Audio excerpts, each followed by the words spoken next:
అయిన యేసుక్రీస్తు యొక్క అతి శ్రేష్టమైన నామంలో సమాధానం కలుగును గాక. ఆమేన్. దేవుని యొక్క వాక్యాన్ని మనం ధ్యానం చేద్దాం ప్రియులారా. దేవుడు ఈ యొక్క ఉదయకాలమును ఎంతో ఆశీర్వాదకరముగా ప్రభువు మనకిచ్చాడు. గత రాత్రంతా తన శ్రేష్టమైన కృపతో నింపి దేవుని నడిపించాడు. దాన్ని బట్టి స్తోత్రం కలుగును గాక. దేవునికే మహిమ కలుగును గాక. మన ప్రభు అయిన యేసుక్రీస్తు యొక్క అతి శ్రేష్టమైన నామంలో మీ అందరికీ సమాధానం కలుగును గాక. ఆమేన్. Praise the Lord. వాక్యాన్ని మనం ధ్యానం చేద్దాం.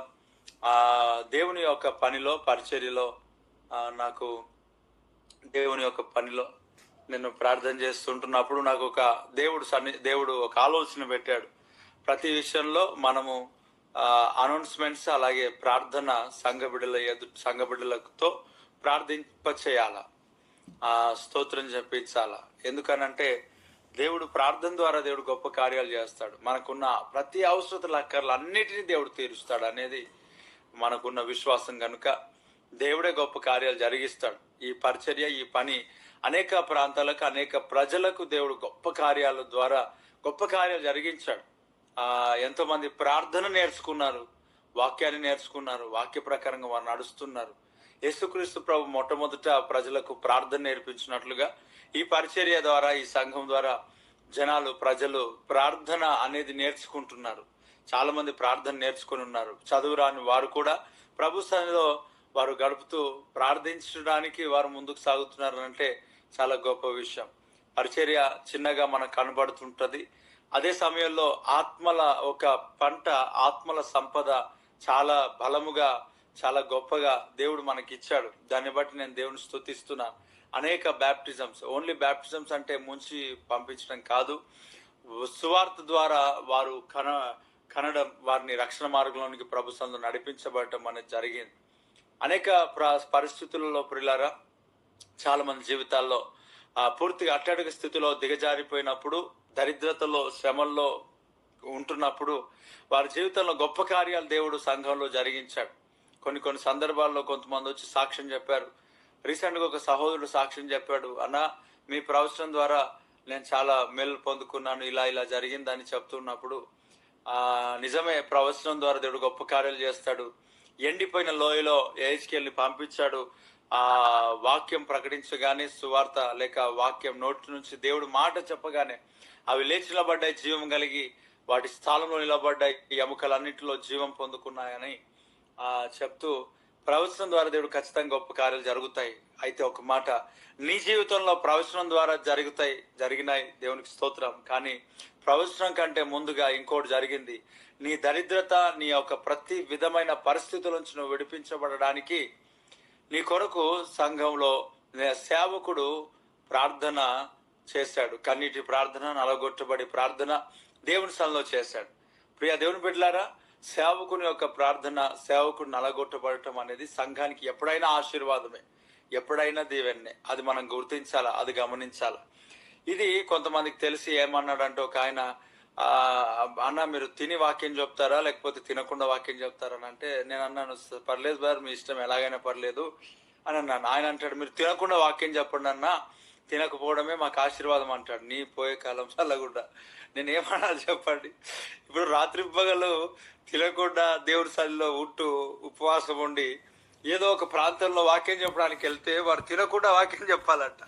వారు చూడండి, వారి ఆశీర్వాదం కొరకు వారు ఎంతగా ప్రయాసపడుతున్నారు. ఒకవేళ తినకుండా వాక్యం చెప్పాలంట, మరలా ఇంకో మీ కడుపును మారితేనే మాకు ఆశీర్వాదం అంటాడు ఒక ఆయన.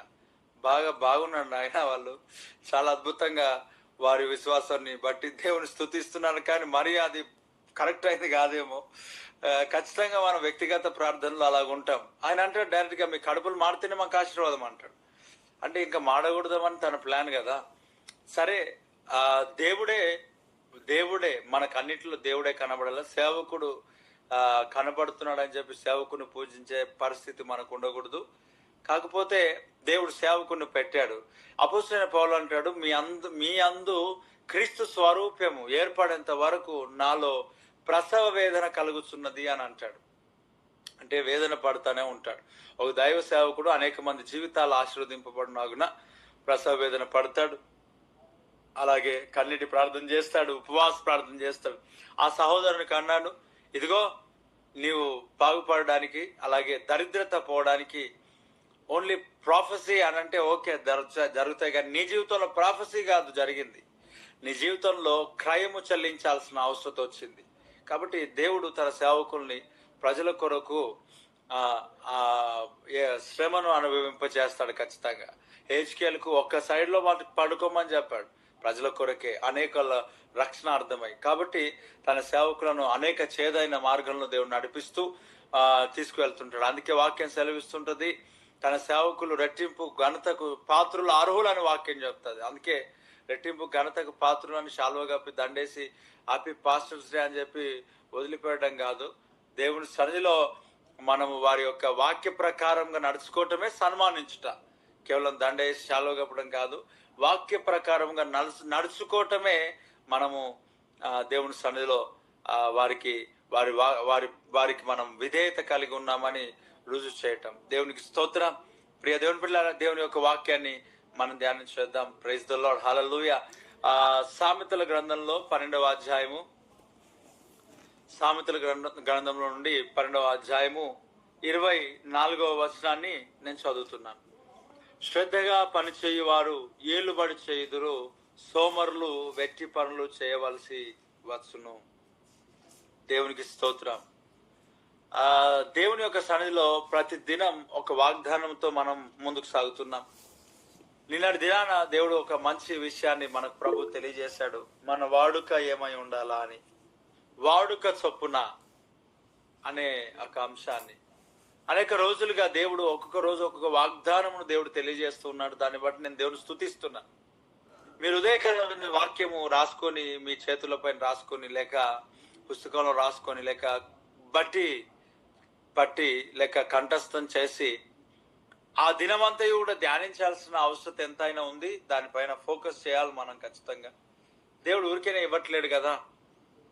మనము గేదెలను మేకలు చేస్తాయో లేదో తెలియదు, కానీ గేదెలు అనగా బర్రెలు చేస్తాయి. బాగా గడ్డి ఎక్కడ పడితే అక్కడ తిని రాత్రంతా అవి ఎక్కడి నుంచి నములుతాయి అంటే తీసి మరి నములుతాయి. కాబట్టి ఉదయకాలం మనము ఆహారం తిన్న తర్వాత, అనగా ఈ యొక్క వాక్యాన్ని తిన్న తర్వాత మనం వాటిని ధ్యానించడం, నెమరు వేయటం అనేది మనకు చాలా అవసరత. కాబట్టి ఉదయకాలం వాక్యాన్ని విన్న తర్వాత దాని గురించి ఆలోచన చేయాలా, ఏం చేయాలా ఏంటి అనేది ఆలోచన చేయాలా. కాబట్టి ఈ ఉదయకాలంలో దేవుడు ఈ చక్కటి మాట ద్వారా దేవుడు మనల్ని దర్శిస్తున్నాడు. ఎంత మంచి మాట అని అంటే, పనివాడు జీతానికి పాత్రుడు అంట. పనివాడు జీతానికి పాత్రుడు. కాబట్టి అన్నాడు, శ్రద్ధగా పనిచేయవాడు ఏలుబడి చేస్తాడు, సోమరి వెట్టి పనులు చేయవలసి వస్తుందంట. వెట్టి పనులు అంటే సోమరులు, వెట్టి పనులు అంటే ఇంకా మంచి పనులు కాకుండా వెట్టి చాకిరి అని ఉంటుంది కదా, అలాంటి పనులు చేస్తూ ఉంటారు సోమరులు. కాబట్టి మన జీవితంలో శ్రద్ధగా పని చేయటం అనేది మనకు చాలా ప్రాముఖ్యమైన విషయం. అంటే నీ చేతిలో ఏదైతే పని ఉందో దాన్ని శ్రద్ధగా మనం చేయాలి, చాలా శ్రద్ధ వహించి. నేను మనకున్న ఈ సంఘంలో ఈ పరిచర్యలు నేను చూస్తుంటాను, ఏ వస్తువు పైన చాలా మందికి శ్రద్ధ అనేది ఉండదు. కెమెరా మీద అయినప్పటికీ, ల్యాప్టాప్ మీద అయినప్పటికీ, ఫ్యాన్స్, తర్వాత ఇక్కడున్న వస్తువులు. నేను పాస్టర్స్ కొరకు కొన్ని వస్తువులు కొని గ్లాసెస్ తీసుకొని వచ్చి పెడతా ఉంటాం. కప్స్, టీ కప్స్ కూడా తెచ్చి పెడతా ఉంటాం తీసుకొని వచ్చి. అది వారం లోపు 12 ఉంటే 12 నెల 2-3 నెలల్లో ఒకటి అద్భుతంగా సౌండ్స్తో కూడిన టపాకాయలు పేలినట్టు పేలిపోతూ ఉంటాయి. అది మన కుటుంబాల్లో కూడా జరుగుతూ ఉంటుంది. మన చేతులలో ఆశీర్వాదము దేవుడు నిండుగా మెండుగా ఉంచాడు. ఎన్నో వస్తువులు పరిచర్యలో పడేస్తూనే ఉంటారు. నాకు చాలా బాధ అనిపిస్తూ ఉంటుంది. ఈ ఉదయకాలము ప్రతి ఆదివారం ఆహారం పెడతా ఉంటాం కదా, కొన్ని సందర్భాలు మిగిలిపోతూ ఉంటుంది. సాయంకాలము ఆరాధన అయినప్పుడు దాని కొరకు శ్రద్ధ వహించాలా, చాలా మంది శ్రద్ధ వహించకుండా అలాగనే పెంటలో పాడేయాల్సి వస్తుంది. ప్రార్థన చేస్తాం, ప్రార్థన చేసిన తర్వాత ఇచ్చిన ఆహారాన్ని తీసుకువెళ్ళి పెంటల్లో పాడేయడం అనేది కొన్ని సందర్భాల్లో బాధ కలిగిస్తుంది. ఒక ఆలోచన, ఒక శ్రద్ధ అనేది ఆహారాన్ని కాపాడుతుంది, వస్తువులను కాపాడుతుంది, పరిచర్యను కాపాడుతుంది, ప్రతి పనిని కాపాడుతుంది. శ్రద్ధ అనేది చాలా మంది జీవితంలో ఉండదు. శ్రద్ధగా పనిచేయటం ఉండదు. ఈ చిన్నపిల్లలు ఉంటారు సంఘంలో. ఆదివారంలో మనము కొన్ని టేబుల్స్ కొన్నాం. ఆ టేబుల్స్ కొన్ని సందర్భాల్లో ఏమైపోయినాయో తెలియదు, ఇరిగిపోయినాయి. వాటంతట్లో అవి ఎప్పటికీ ఇరిగిపోవు. మన పనిలో, మన పరిచర్యలో శ్రద్ధ లేని వారు చాలా మంది ఉన్నారు అనేది అర్థం. ఎందుకనంటే మనము కష్టపడి కుటుంబంలో ఒక వస్తువు కొన్నామని అంటే ఖచ్చితంగా దాన్ని మనం ఎంత కాపాడుతాం. ఇప్పుడు ఇది ఎవరు కష్టపడ్డారో మనకు తెలియదు కదా.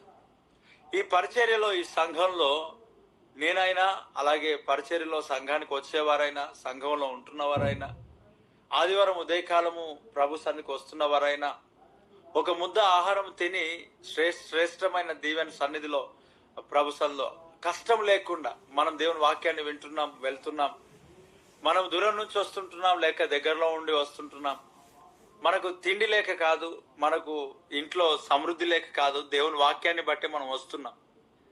అనేక ప్రజలు దేవుని వాక్యాన్ని బట్టే వస్తున్నారు, వేరే విషయాలను బట్టి కాదు. అయినా వాక్యాన్ని దేవుడు పంచిన తర్వాత చిన్న ఆహారాన్ని దేవుడు మనకి ఇస్తున్నాడు. అయితే ఒక మాట, ఇదంతా దేవుడు ఎలా చేస్తా ఉన్నాడు, ఎవరి ద్వారా చేస్తున్నాడు అంటే, తన ప్రజలు దేవుని సన్నిధికి వచ్చి నమ్మకముగా కానుకలు సమర్పించిన దాన్ని బట్టి చాలా విషయాలు సమకూర్చబడతా ఉన్నాయి. ఈ కానుకలు ఎలా వస్తున్నాయి పిల్లరా అంటే, నేను మొన్నగా చాలా రోజుల నుంచి ఆలోచన చేస్తే అనేకుల జీవితంలో నుంచి ఒక్కొక్కరు 5 o'clock 4 o'clock రాత్రంతా వారు సెకండ్ షిఫ్ట్ అని లేక నైట్ డ్యూటీస్ అని చేస్తూ, ఈ చలి అనేది లేకుండా, అసలు దీని గురించి పట్టించుకోకుండా వారు పనిలో ప్రయాసపడుతూ వారి యొక్క రాబడిలో ఒక 10,000 రూపాయలు సంపాదిస్తే వారు ఒక 1,000 రూపాయలు ఇక్కడ వేయటం, అలాగే ప్రత్యేకంగా వారు కానుకను తీసి ప్రభు సన్నిధిలో వేయటం, అలాగే వ్యాపారములు చేస్తుంటున్నారు కొంతమంది. అది కూరగాయల వ్యాపారం ఉండొచ్చు, లేక ఏదైనా సరే, చిన్న దగ్గర నుంచి మొదలుకొని పెద్ద వరకు ఆటో ఉండొచ్చు, ఏదైనా ఉండొచ్చు, సెంటరింగ్ ఉండొచ్చు, లేకపోతే బిల్డర్స్ ఉండొచ్చు, లేక ఏదైనా సరే వ్యాపారం అని అంటే అది వ్యాపారమే కదా. టిఫిన్ సెంటర్ ఉండొచ్చు. వీటన్నిటిలో రాత్రింపగలు కష్టపడి ప్రభు సన్నిధిలో ఏదో కొంత కానుకను ప్రభు సన్నిధిలో తీసుకొని వచ్చేస్తుంటారు. అలాగే ఈ కంపెనీస్లో పనిచేసే వాళ్ళు ఉంటారు, తర్వాత ఆర్టీసీలో పనిచేసే వాళ్ళు ఉంటారు, గవర్నమెంట్ జాబర్స్ ఉంటారు. అనేక మంది జీవితాల్లో ఆ పని వారు చేస్తూ దేవుని పనిలో వారు కానుకలు సమర్పిస్తూ ఉంటుంటే, ఆ కానుకల ద్వారా వచ్చిన యొక్క వస్తువులు, ఆహారం, వీటన్నిటిలో అనేక సందర్భాల్లో శ్రద్ధ అనేది చాలా మంది జీవితంలో ఉండదు. ఈ శ్రద్ధ లేకపోవడం చేత చాలా వస్తువులు పాడైపోతూ ఉంటాయి. ఒక మెయింటెనెన్స్ అనేది ఖచ్చితంగా మనకు అవసరం. సంఘంలోనైనా, కుటుంబంలోనైనా, ఎక్కడైనా సరే దేవుడు మనకి ఇచ్చాడు. ప్రార్థన చేస్తే వచ్చాయి ఇవన్నీ. ప్రతి కుటుంబంలో ప్రార్థన చేస్తే వచ్చాయి. నిజంగా ఎంతగా ప్రార్థన చేస్తే వచ్చుంటాయి, ఎంతగా దేవుని సన్నిధిలో కన్నీరు గారిస్తే వచ్చుంటాయి, ఎంతగా ఉపవాసం ఉంటే అవసరతలు తీరుంటాయి. ప్రభా, ఈ అవసరత లేదు నాయన అని ఎంతగా దేవుని సన్నిధిలో కూర్చుంటే వచ్చుంటాయి. వీటన్నిటిని మనం గమనించి పరిచర్యలో వచ్చిన ప్రతి వస్తువులను కాపాడుకోవాల్సిన బాధ్యత దేవుని ప్రజల పైన దేవుడు మోపాడు. నిజంగా శ్రద్ధ అనేది చాలా మంది జీవితంలో లేదు, పట్టించుకోకుండా వెళ్ళిపోతూ ఉంటారు. పిల్లరా, ఎంతో ప్రయాస, ఎంతో కష్టం, ఎంతో బాధ, ఎంతో కన్నీరు ఉంటది కదా దేవుని పనిలో, పరిచర్యలో ఉంటది. అలాగే చాలా మంది కుటుంబాల్లో వారు సరిగా పని చేయరు, శ్రద్ధగా పని చేసేవారుగా ఉండరు. అందుకే శ్రద్ధగా పని చేయని వారి యొక్క పరిస్థితులు ఎక్కడికి వెళ్తాయనంటే కిందకి వెళ్ళిపోతాయి. అంటే వారి జీవితంలో పిల్లరా ఎక్కడికి వెళ్ళిపోతాయి, వారు వెట్టి పనులు చేయాల్సి వస్తుంది.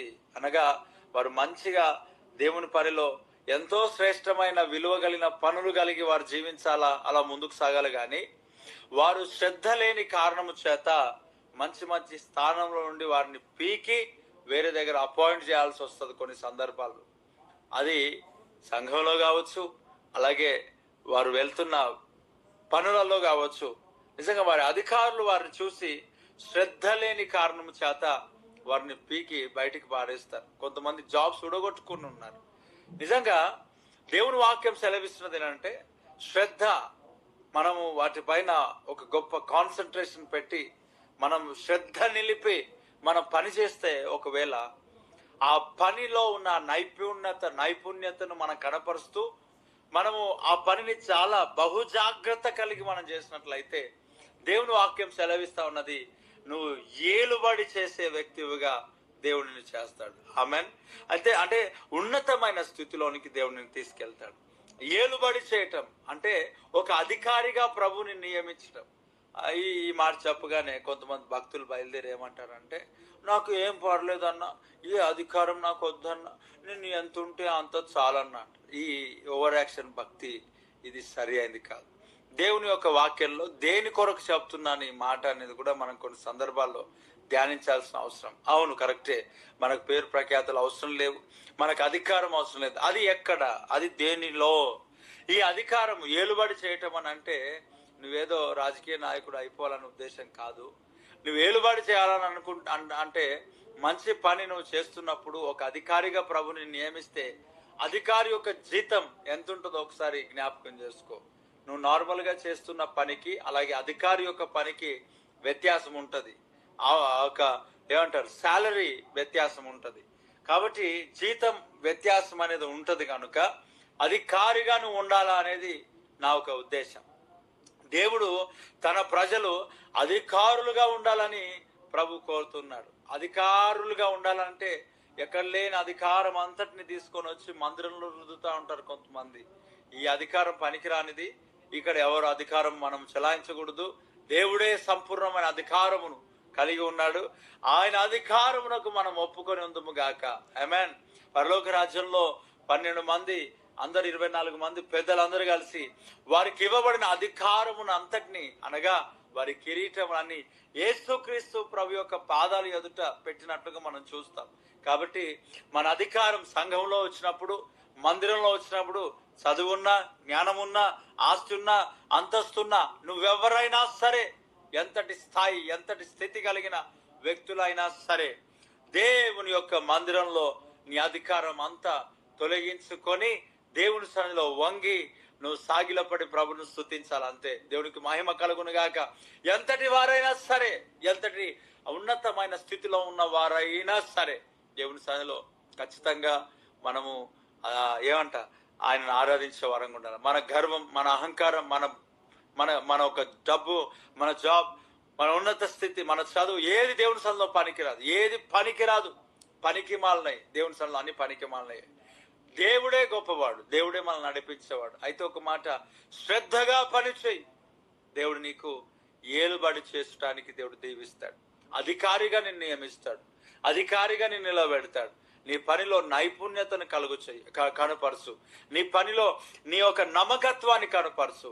చిన్న వస్తువే, చిన్న పనే, దానిలో నమ్మకంగా ఉండు. దేవుడు 10 పట్టణముల మీద నీకు అధికారం ఇవ్వబోతున్నాడు. దేవునికి మహిమ కలుగును గాక. ప్రియులారా, దేవుని సన్నిధిలో శ్రద్ధగా పనిచేయి, శ్రద్ధగా ప్రార్థన చేయి. చాలా మంది జీవితంలో శ్రద్ధగా పని చేయరు, పరిచర్యలో పని చేయరు. పరిచర్య కూడా ఒక పనే, ప్రార్థన కూడా ఒక పనే. ప్రార్థన పని అప్పగించినా కూడా శ్రద్ధగా పని చేయరు. అబ్బాబ్బాబ్బా, దేవుని సంఘంలో నేను చూస్తూ ఉంటాను, ఎంతమంది 10 నిమిషాల ప్రార్థనకు 100 సార్లు కనురెప్పలు కొడుతూనే ఉంటారు. టకా టకా టకా టకా. అసలు వీరికి శ్రద్ధ లేదు. దేవుని పనిలో శ్రద్ధగా వీరు పని చేయట్లేదు. శ్రద్ధగా దేవుని పనిలో వారు ముందుకు సాగట్లేదు. పిల్లరా, ఆరాధన టైంలో ఉంటుంది, ఆరాధన సమయంలో, వాక్యం సమయంలో కొంతమందిని చూస్తూ ఉంటాను, ఎంత తిరుగుతూ ఉంటారో. అసలు పని ఉండదు, పాట ఉండదు, ఏదో ఒక పనిని కల్పించుకొని ఆ చిన్న పిల్లలు తిరుగుతూ ఉంటారు చూడండి. అలాగున కొన్ని సందర్భాల్లో కింద వెళ్ళి కూర్చుంటారు. ఏం బ్రదరు, ఎక్కడ కూర్చున్నావో అని అనక మునిపే వారు ఎన్నో రకాలుగా వారు మనకు కొన్ని చెప్తా ఉంటారు. ఏమనంటే, ఇదిగో ఈ కారణం, ఆ కారణం, ఏదో కారణం. శ్రద్ధ లేదు దేవుని పనిలో, పని చేయకుండా, ప్రార్థన చేయకుండా. నిజంగా పిల్లరా, అలాగే కొంతమంది శ్రద్ధగా కుటుంబంలో అసలు ఏం పని చేయరు. అందుకే వారు ఏలుబడి చేయరు. వారు ఏం చేస్తారంటే వెట్టి పనులు చేస్తారు, వెట్టి చాకిరీలు చేస్తారు. జీతం తక్కువ ఉన్నప్పుడు మరి ఏం చేస్తారు? దేవుడు నీ జీతాన్ని పెంచును గాక. నీ శాలరీ ఇంక్రిమెంట్ దేవుడు చేయును గాక. నీ జాబ్ లో ప్రమోషన్స్ దేవుడు నీకు అనుగ్రహించును గాక. నీ జీవితంలో దేవుడు ఉన్నత స్థాయిలోనికి నడిపించును గాక. నీ వ్యాపారంలో నువ్వు వర్ధిల్లుదువు గాక. దేవుని యొక్క కృప, నువ్వు కనికరం గొప్పగా నువ్వు పొందుకొని ఉందువు గాక. Holy spirit of God, thank you Jesus. ఖచ్చితంగా నువ్వు షిఫ్టింగ్ నేను చూస్తున్నాను. Praise the lord, praise the lord. Shifting అంటే రూమ్ షిఫ్ట్ కాదు. నీ జీవితంలో ఉన్న స్థితిలో నుంచి ఉన్నత స్థితిలోనికి దేవుడు నేను షిఫ్ట్ చేయబోతున్నాడు. Praise the Lord, hallelujah. Thank you Father. గ్లహల్ మోరహాషల్ దేరేబారా కస్తుకురాబా. నేను వీటన్నిటికీ ఖచ్చితంగా అగెనెస్ట్ కానీ దేవుడు మాట్లాడుతున్నాడు కాబట్టి దేవుడిని దీవించును గాక, దేవుడిని బలపరచును గాక. అంటే అగెనెస్ట్ అంటే దేవుడు ఇచ్చినప్పుడు ఖచ్చితంగా తీసుకుంటాం, కానీ కొంతమంది వీటిపైన ఫోకస్ చేస్తూ వాక్యాలు చెప్తా ఉంటున్నారు. ఇది తగినది కాదు. కాబట్టి ఈరోజు నాకెందుకో కొంతమంది కనబడుతున్నారు. దేవుడు వారిని అంచెలంచెలుగా దేవుడు ఆశీర్వదిస్తున్నాడు. ఉన్న స్థితిలోంచి దేవుడు పై స్థితిలోనికి నడిపించబోతున్నాడు. ప్రతి ఒక్కరిని ప్రభు దీవించడానికి సమర్థుడు, శక్తిమంతుడు.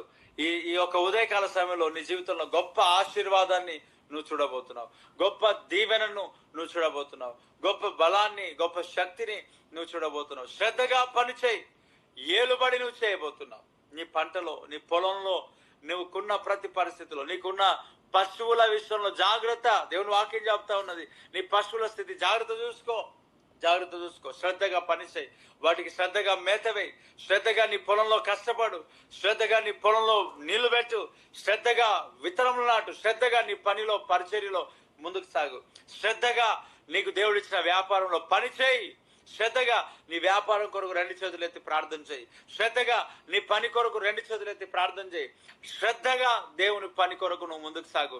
దేవుడు నీకు ఏలుబడి చేసే వ్యక్తిగా నియమించబోతున్నాడు. దేవుడు నిన్ను ఆశీర్వాదకరంగా మార్చబోతున్నాడు.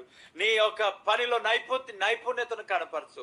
నీవు శ్రద్ధగా పని చేయి. నువ్వు పెయింటింగ్ వర్క్ చేస్తున్నా, నువ్వు ఆటో వర్క్ చేస్తున్నా, లేక నువ్వు నీకు ఇంకా డ్రైవింగ్ వర్క్ చేస్తున్నా, శ్రద్ధగా చేయి. డ్రైవింగ్ లో కన్ఫర్మ్ గా ఖచ్చితంగా శ్రద్ధ అనేది అవసరం ప్రియులారా. శ్రద్ధగా పని చేయి, ఏలుబడి చేయబడతావు. దేవుడికి స్తోత్రం. ఏలుబడి చేస్తావు. అన్నాడు, సోమరులు వెట్టి పనులు చేయవలసి వచ్చును. నిజంగా సోమరి అనేవాళ్ళు చాలా మంది ఉంటారు. వారికి పని చేత కాదు, ఎప్పుడు ముదురుకొని పడుకుందాం అని తప్ప ఇంకోటి లేదు. కొంతమంది జీవితంలో అదిగో సోమరి అంటాడంట, బయట సింహం ఉన్నది నేను బయటికి పోను అంటాడంట. నిజంగా పిల్లరా, కొంతమంది పనులు ఎలా ఉంటాయనంటే ఎప్పుడు సోమరితనమే. ఓకే, కొంతమందికి అనారోగ్యాలు ఉంటున్నాయి, బలహీనతలు ఉంటున్నాయి, కానీ కొంతమందికి నిజంగా అనారోగ్యాలు ఉంటున్నాయి. వారిని బట్టి దేవునికి స్తోత్రం, దేవుడు వారికి ఆరోగ్యం ఇచ్చును గాక. కొంతమందికి అందరికి అనారోగ్యాలు ఉన్నట్టుగానే వారికి కూడా ఉంటాయి, కానీ స్పెషల్ గా వాటిని ఎంచి అబ్బో కాలు తీసి ముందుకు అడుగు పెట్టరు వాళ్ళు. నిజంగా వారి జీవితంలో ఆశీర్వాదం చూడరు, దీవెన చూడరు. వారు సోమరి చీమల దగ్గరికి వెళ్ళమంటారు దేవుని వాక్యం. కాబట్టి ఈరోజు నీ జీవితంలో, నా జీవితంలో నేర్చుకోవాల్సింది ఏంటంటే శ్రద్ధగా పని చేయాలా. నేను దేవుని పని శ్రద్ధగా చేయాలా, దేవుని పరిచర్య నేను శ్రద్ధగా చేయాలా. ఏలుబడి చేసే అవకాశాన్ని దేవుడు నాకు ఇస్తాడు. Praise the lord. అధికారిగా దేవుడు నన్ను నిలబెడతాడు, ఆశీర్వదిస్తాడు. ఈరోజు ఈ గూగుల్ మీట్ లో ఉన్న ప్రతి ఒక్కరు అధికారులుగా ఉన్నత స్థాయిలో దేవుడు నడిపించును గాక. ఆమెన్. Praise the lord. ఈ మాట దేవుడు మన జీవితంలో, అందరి జీవితంలో ఫలభరితంగా మార్చును గాక. ఆమెన్. కళ్ళు మూసుకుందాం. మహాగరుడమైన దేవా, నీకు స్తోత్రం. శ్రద్ధగా పనిచేసే కృప మా అందరికీ దయచేయి. క్షేమకరమైన పరిస్థితుల్లోనికి మమ్మల్ని నడిపించు. ఈ గూగుల్ మీట్ లో జాయిన్ అయిన ప్రతి ఒక్కరిని మీరు ఆస్వాదించండి. శ్రద్ధగా పనిచేసే వారు ఏలుబడి చేస్తారన్నావు తండ్రి. ప్రతి పనిలో మీరే తోడుగా ఉండండి. శ్రద్ధగా పని చేయాల, పనివాడు దేవా జీతానికి పాత్రుడు అన్నావు. శ్రద్ధగా పనిచేసే కృప మాకు దయచేయండి ప్రభా. అయ్యా, ఎక్కడ కూడా అశ్రద్ధ అనేది నేను చూపించకూడదు. ప్రతి పనిలో జాగ్రత్త వహించి ప్రభా, చాలా జాగ్రత్త వహించి ప్రతి పనిలో మేము శ్రద్ధ కలిగి ముందుకు సాగే కృపా భాగ్యం మాకు అందరికీ దయచేయి. మహోన్నతుడా, కృప కలిగిన తండ్రి, పరిశుద్ధుడా, నిత్యుడు ఒక తండ్రి, నీకు స్తోత్రాలు నాయన.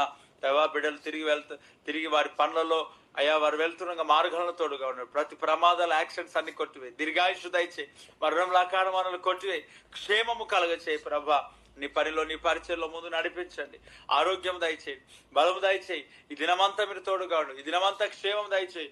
అయా, పాములు తేలుండి తప్పించు నాయన. హాస్పిటల్ ఖర్చులు, వ్యర్థమైన ఖర్చులు, హాస్పిటల్ అడ్మిట్స్ నుంచి తప్పించిన ఆయన, సూసైడ్ స్పిరిట్ నుంచి తప్పించు ప్రభా. సంఘం, పరిచర్య, కుటుంబాలు, ఇదిగో ఈ యొక్క గూగుల్మీట్లో ఉన్న ప్రతి ఒక్కరు వారి కుటుంబాలు దీవించును ఆయన, ఆశీర్వదించును ఆయన తండ్రి. దేశం యొక్క ఉన్నత స్థానంలో బిడ్డలు ఎక్కించబడాలి తండ్రి. అయా న్యూ జాబ్స్ నోటిఫికేషన్స్ మీరు అనుగ్రహించండి ప్రభా. అయా నీ గొప్ప కార్యాలు చేయండి ప్రభా. నీ ఆశీర్వాదం దయచేయి ప్రభా. నీ బలమును దయచేయండి ప్రభా. నీ శక్తి దయచేయండి ప్రభా. దేవా బలమైన కార్యాలు చేయి, అద్భుతమైన కార్యాలు చేయి. ఆశీర్వాదకరమైన పరిస్థితులు మీరే మాకు అనుగ్రహించండి తండ్రి. ప్రతి పరిస్థితులు, ప్రతి అక్కర్లు మీరు తీర్చండి. దేవాని సన్నిచేత నింపు, దేవాని బలము చేత నింపు, నీ శక్తిని సామర్థ్యము చేత నింపు నాయన. దేవా గూగుల్మీట్లో ఉన్న ప్రతి ఒక్కరిని ఆశ్రదించు, అనారోగ్యాలు తొలగించు, బలహీనతలు తొలగించు. ఎవరైతే అనారోగ్యంతో ఉంటున్నారో వారందరినీ ఆశ్రదించు, స్వస్థపరచు నాయన. అప్పులు తొలగించు, ఆర్థికంగా సహాయం దయచేయి, సొంత ఇల్లు దయచేయి ప్రభా, సొంత వెహికల్స్ దయచేయండి ప్రభా. ఆరోగ్య ప్రదాతవే, ఆరోగ్యము కలుగునుగాక. అయా బ్లడ్ షుగర్ లెవెల్స్ అన్ని కంట్రోల్లో ఉండాలా, బీపీ అన్ని కంట్రోల్లో ఉండాలా, ఏ సున్నాములో కంట్రోల్ అయిపోవాలా తండ్రి. నీకు స్తోత్రం. దురాబాల కబాక శతులు ఏ స్థితిలో ఏ ప్రాంతంలో ఉంటున్నారో వారికి ఆరోగ్యం కలుగును గాక. మేఘముతో అయ్యా మీరు వారు నడిపించండి. మేఘం క్రింద శ్రద్ధగా పనిచేసే కృప దయచేయండి ప్రభా. ఆర్థికంగా సహాయం చేయి, బలపరచు, దీవించు. ఇది మనకు కావలసిన బలం, శక్తి, సామర్థ్యాలు మాకు దయచేయి తండ్రి. ఈరోజు జరిగే ఉపవాస ప్రార్థనలో మీ అభిషేకం నిండుగా మెండుగా మాకు ఉంచి నడిపించండి. ప్రార్థనకు వస్తున్న ప్రతి ఒక్కరి బిడ్డల పైన వారి చుట్టూ కంచెవి నడిపించు. శత్రు సమూహాల పైన మాకు విజయం కలుగును గాక తండ్రి. వాక్యం స్థిరపరచు దేవా. ఇదిగో రాని వారు ఇంకా కొంతమంది ఉంటున్నారు, వారిని కూడా మీరు దర్శించు. ఈ ఉదయకాలపు యొక్క ప్రార్థనలో అయా మేము గడిపే కృప మాకు దయచేయి. ఇది మాకు వాడుకగా ఉండాలి. యేసునామములో ఆశీర్వదించి నిలబెట్టి మహిమ పొందుకోమని నీకే మహిమ చెల్లిస్తూ నజరుడైన యేసుక్రీస్తును స్తుతిస్తూ ప్రార్థిస్తున్నాను తండ్రి. Amen, amen. చేయబడిన ప్రతి ప్రార్థన దేవుడు అంగీకరించి జవాబిచ్చినట్టుగా స్తోత్రం చెప్దాం. స్తోత్రం, స్తోత్రం, స్తోత్రం, స్తోత్రం, స్తోత్రం, స్తోత్రం, స్తోత్రం, స్తోత్రం, స్తోత్రం, స్తోత్రం, స్తోత్రం, స్తోత్రం, స్తోత్రం, స్తోత్రం, స్తోత్రం, స్తోత్రం, స్తోత్రం. Amen, amen, amen. మన తండ్రి అయిన దేవుని యొక్క ప్రేమ, కుమారుడైన యేసుక్రీస్తు యొక్క కృప, పరిశుద్ధాత్మని యొక్క అన్యోన్యమైన సహవాసం ఇప్పుడు ఎల్లప్పుడు సకల పరిశుద్ధులకును సార్వత్రిక సంఘమునకును ఈ గూగుల్మీట్లో జాయిన్ అయిన ప్రతి ఒక్కరికి సదాకాలం తోడు నీడైనను గాక. Amen, amen, amen. అందరికి వందనాలు. దేవుడు మనల్ని దీవించి ఆస్వాదించును గాక. ఎంతమంది అయితే గూగుల్మీట్లో జాయిన్ అవ్వలేదో మీకు తెలిసిన అందరినీ దీవించి ఆస్వాదించును గాక. ఈ ఆదివారం God bless you all. Praise the lord. వందనాలు అందరికీ.